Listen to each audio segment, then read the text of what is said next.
Okay, you can rest, sit. The 26th of August, the Bourbon Argos, one of MSF's search and rescue ships, has on board 800 people rescued in 2 operations in just one day. They're from Syria, Côte d'Ivoire or Mali. I'm very relieved and happy. It all went well. Everyone seemed to be okay, just exhausted and dehydrated.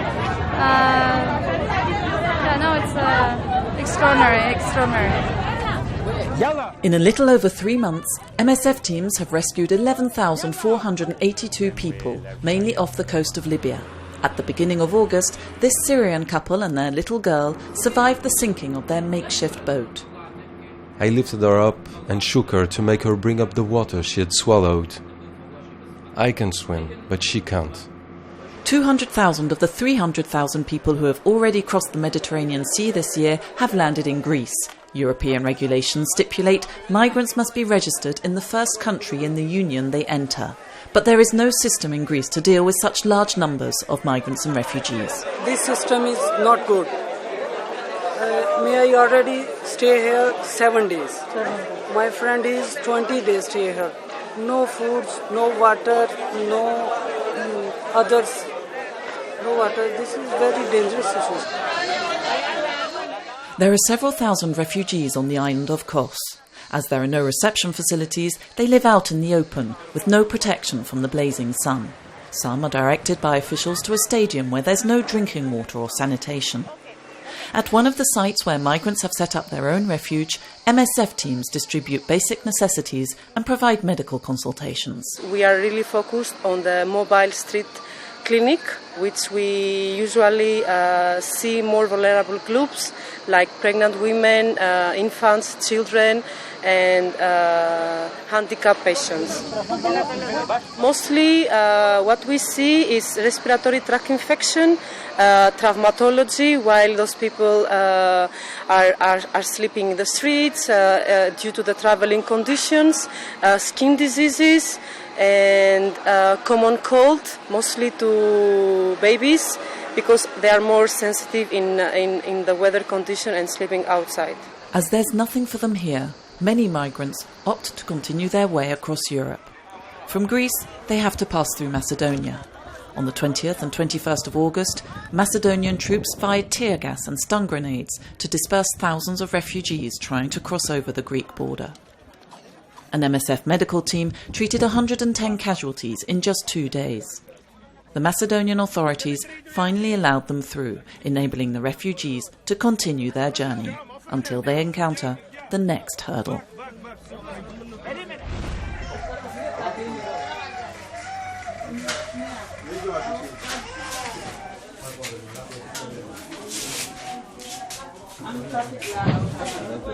Médecins Sans Frontières staff are tending to a 1-year-old boy in the Mobala Community Health Centre.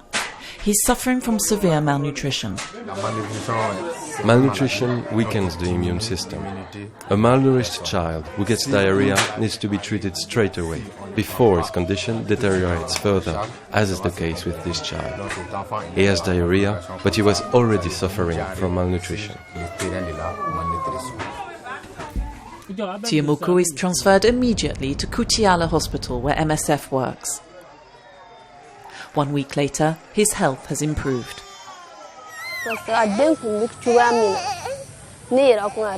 didn't think he'd live. I'm so pleased with the treatment he's had. Children arriving at the hospital in Kutiala are often critically ill. Setting up similar activities across the region in community health centres like the one in Mobala has enabled teams to not only improve disease prevention and patient follow-up, but also to accelerate identification of seriously ill patients.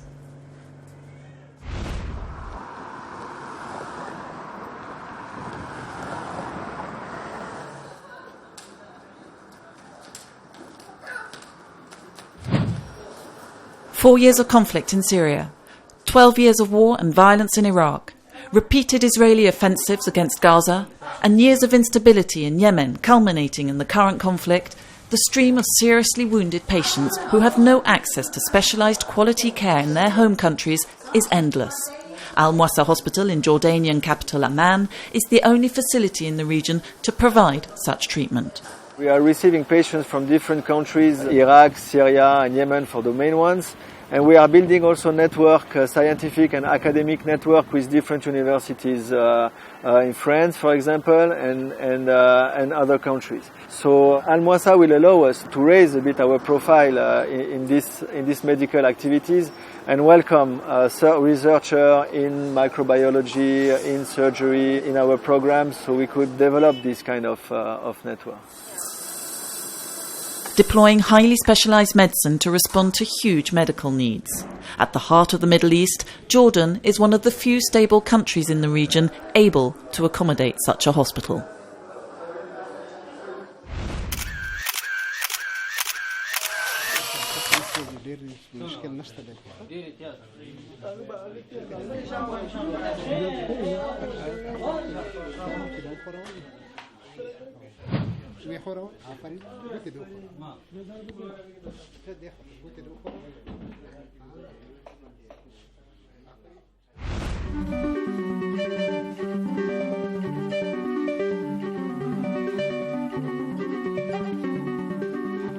In 1979, 8 years after MSF was founded, Jacques Pinel described it as an organisation without organisation.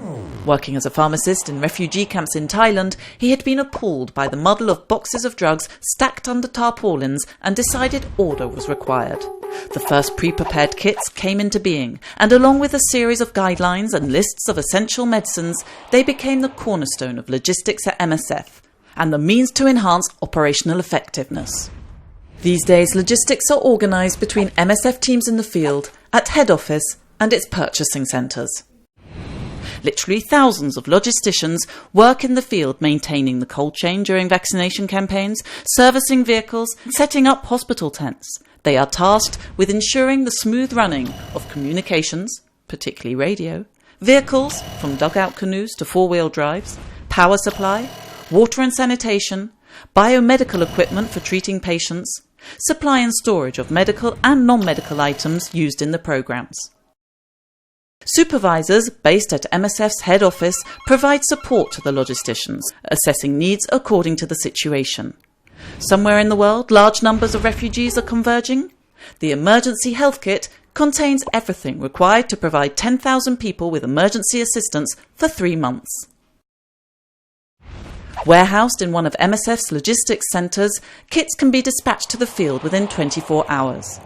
Essential medicines integrated into MSF's standardised guidelines also transit via these centres. Technicians specialised in, for example, water sanitation or vehicle maintenance make visits to the field projects to assist the teams. From the boxes of medicines piled up in a tent in 1979 to the setting up in 2015 of a water treatment plant to combat cholera in Congo, or the installation of solar panels to provide an office running a malaria treatment programme in Chad with an independent power supply, almost 40 years after that intervention in Thai refugee camps, MSF's logisticians continue to reinvent their craft.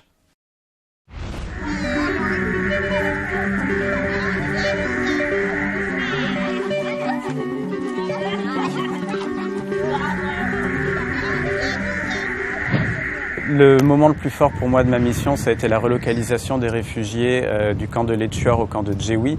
À Letchior, où on était présent, il y avait 50 000 réfugiés qui vivaient dans des conditions abominables et on a trouvé un nouveau site, les autorités ont trouvé un nouveau site au mois d'avril.